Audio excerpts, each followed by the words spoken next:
지난주 마지막 거래일 뉴욕 증시 저희가 방송할 때만 해도 이 PCE가 금리 인하라는 시그널과 좀 가깝게 나와주면서 개장 초에는 반등하는 모습을 보였습니다. 하지만 이후에 작년 11월 이후 최고치로 발표된 시카고 PMI와 함께 정치적 불확실성에 대한 우려감이 커지면서 지난주 마지막 거래일 시장 전반에 부담이 가중되는 모습이었습니다. 현재 역시 미국채 금리 1% 넘게 급등을 하고 있는 상황입니다.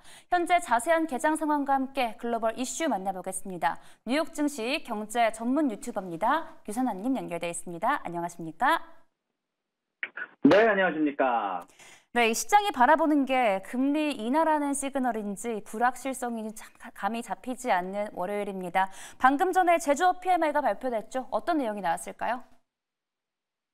네, 일단 오늘 제조업 PMI가 나왔는데요. 일단 간단하게 정리를 하면은요. 오늘 여러 가지 노동 지표들이 이번 주 내내 발표가 될 텐데 제조업 구매관리자 지수는 예상치와 거의 일치하는 51.6이 나오게 되면서 사실상 예상한 대로 나왔다라는 얘기가 많고요.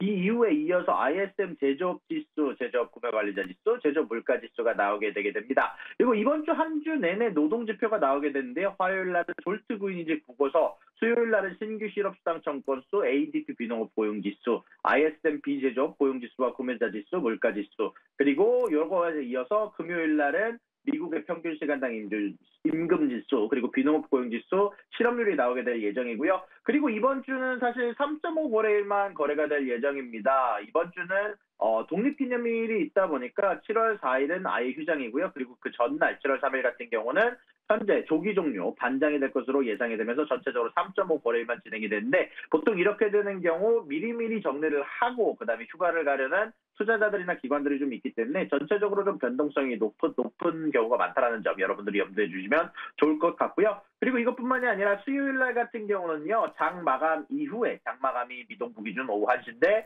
오후 2시경에 연준에서 발표하는 회의록 공개가 있습니다. 아무래도 전체적으로 시장에 영향을 줄 수 있는 데이터이다 보니까 여러분들이 염두에 두시고 움직이셔야 될 것 같습니다. 네, 거래일이 짧은 만큼 변동성이 커질 수 있습니다. 투자하실 때 꼭 유의하시기 바랍니다. 이어서 현지 시간 1일이죠.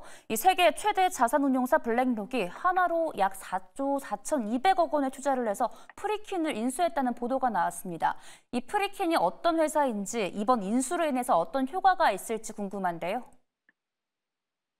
네, 현재 블랙록이 4조 4,200억 원을 투자해서 대체 투자 정보업체 프리킨을 인수했다라고 로이터 통신이 보도를 했습니다. 프리킨 같은 경우는요, 19만 개에 해당하는 펀드, 6만 명의 펀드 매니저, 3만 명의 개인 투자자 관련 데이터를 보유한 업계 선두주자 관련된 데이터 기업입니다. 펀드 매니저, 보험사, 연기금, 자산운용사 등 다양한 금융기관에서 프리킨 데이터를 활용하고 있고, 최근 3년간 연평균 20%의 성장률을 기록할 정도로 가파르게 성장을 하고 있는데요. 블랙록 같은 경우는요, 이번 인수를 전액 현금으로 매수하겠다라고 얘기를 했고, 연내 안에 이걸 인수를 빠르게 마무리 짓겠다라고 했는데요. 현재 빠르게 성장하는 사모시장에서 위험관리, 데이터 분석 역량을 강화하고 자체 기술 플랫폼인 알라딘 시스템을 확장할 수 있을 것으로 기대가 되면서 전체적으로 데이터가 이번에 COO가 얘기를 하기를 자본 형성, 투자, 위험관리 등 전반에 걸쳐 금융산업을 강화하는 핵심 요소다라고 하면서 인수하게 된 이유를 설명을 하기도 했습니다. 자, 일단 전체적으로 이런 부분들은 블랙록을 포함해서 아마 AI에 활용하게 되는 부분들이 좀 아닌가라는 시각도 존재하다 보니까요. 지속적으로 어떤 식으로 진행되는지 여러분들이 보시게 되면 좋을 것 같습니다. 네, 이어서 유럽연합이 메타의 광고 지원 서비스에 대해 반독점법 위반 행위로 고발을 했다라고 합니다. 최근에 유럽연합이 정말 깐깐한 행태를 보이고 있는데 해당 내용 짚어주시겠어요? 네, 최근 들어서 EU가 애플에 이어서 메타까지 또 하나 반독점 규칙을 위반한 혐의로 고발한다는 소식이 전달이 됐습니다. 나온 지 1시간 조금 넘은 소식이다라고 말씀드릴 수 있을 것 같은데요.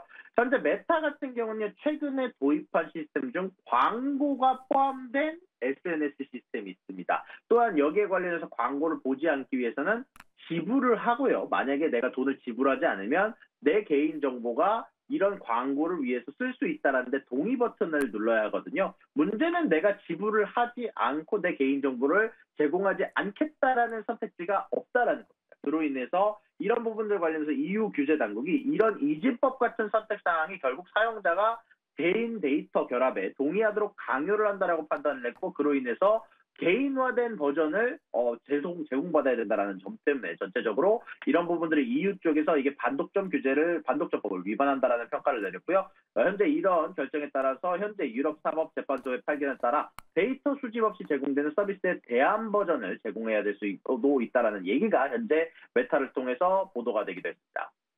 네, 해당 평가에 대한 결과 어떻게 흘러갈지 해당 뉴스 계속 확인하시기 바라고요. 이어서 로어링 키티가 이번에는 강아지 밈을 X죠, 이 구 트위터에 게재를 하면서 애완동물 관련 용품을 파는 종목들이 일시적으로 급등하는 흐름을 보였다고 합니다. 네, 맞습니다. 현재 추이 같은 경우는요, 예전부터 밈 주식으로 게임스탑과 같이 움직이는 주식으로도 굉장히 유명했는데요. 근데 이런 밈 주식을 가장 먼저 시작하게 된 키스젤 혹은 로어링 키티라고 불리는 친구가 이번에 추이를 지분을 6.6%가량 200밀리언 달러 넘게 인수를 했다는 공시가 나왔고, 그로 인해서 주가가 10% 이상 급등하고 있다는 소식이 전달이 되기도 했습니다. 현재 이런 부분들에 앞서서 키스젤 같은 경우는 먼저 추이에 관련된 광고를 실행하기도 하는 등 최근 들어서 지속적으로 이런 부분들 관련해서 자신들의 밈 주식을 미는 경향이 나왔고요. 이런 부분들은 지속적으로 사법기관에서 조사를 들어간다는 얘기가 나오고 있다 보니까 이런 부분들 여러분들이 염두에 두셔야 될 것 같고, 다만 최근 들어서 게임스톱 관련해서 키스질이 들어갔을 때 크게 오르지 않았다는 점 여러분들이 염두에 두시고, 밈 주식은 항상 일찍 들어갔다가 일찍 나오는 게 가장 중요하다는 점 여러분들이 염두에 두셔야 될 것 같습니다. 네, 이어서 이제 인사이드 아웃 2죠. 전 세계에서 흥행 가도를 달리고 있습니다. 누적 수익이 10억 달러를 뛰어넘었다고요?